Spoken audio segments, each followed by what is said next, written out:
To President Bush and his wife Barbara, this visit to Beijing was a sort of homecoming. They lived here when Bush served as special envoy in 1974. For them, scenes like this horde of cyclists are a familiar sight. This return trip is Bush's 5th visit to China since he was posted here.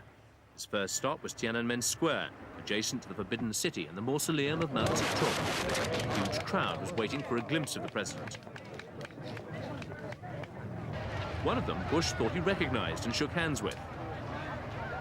The president appeared happy to be in China. The Chinese seemed pleased to see him. Prime Minister Li Peng gave the Bushes a pair of bicycles, remembering the couple as avid cyclists who often pedaled around Beijing. Bush also brought a present for Li Peng, a pair of black cowboy boots, handmade in Texas, with a Chinese flag on the front of one and an American flag on the front of the other.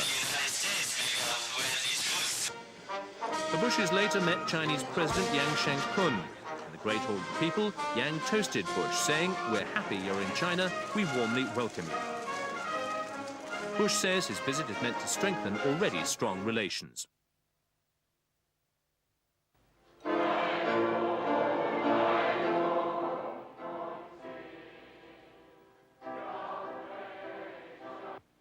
With our faith in God, we can meet any challenge, and we will. Now, Barbara and I would like to make a small presentation. Good morning.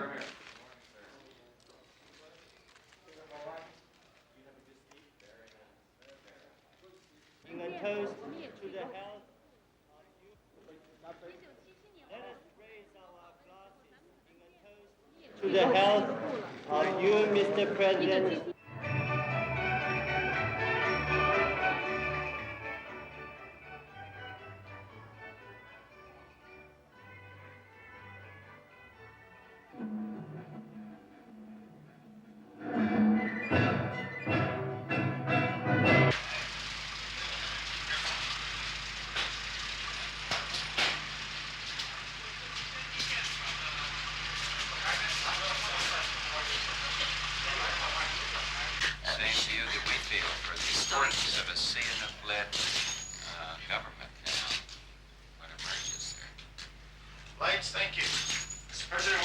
Korea was allotted barely 6 hours of the president's whirlwind Far East schedule. He traveled by helicopter, avoiding streets where anti-Americanism so regularly erupts into violence. 120,000 riot police were on duty. At the US Embassy, they arrested dissidents who tried to hand in a letter demanding the withdrawal of American troops. The United States is accused by protesters here of using its forces to perpetuate the division of the Korean Peninsula and to support a military dictatorship.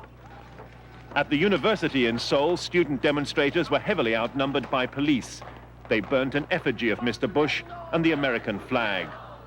But later, violence spilled onto the streets, the clashes once again illustrating the volatility of the South Korean political situation. When Mr. Bush met President Roh Tae Woo, he said America would maintain its military presence, but he praised attempts to open a dialogue with the North. When he addressed the National Assembly, he made it clear he wants South Korea to open its doors wider to foreign trade. Gold. Protectionism may seem to be the easy way out, but is really the quickest way down.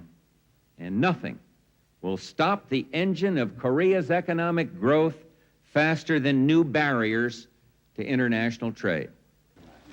George Bush will be back at the White House tonight.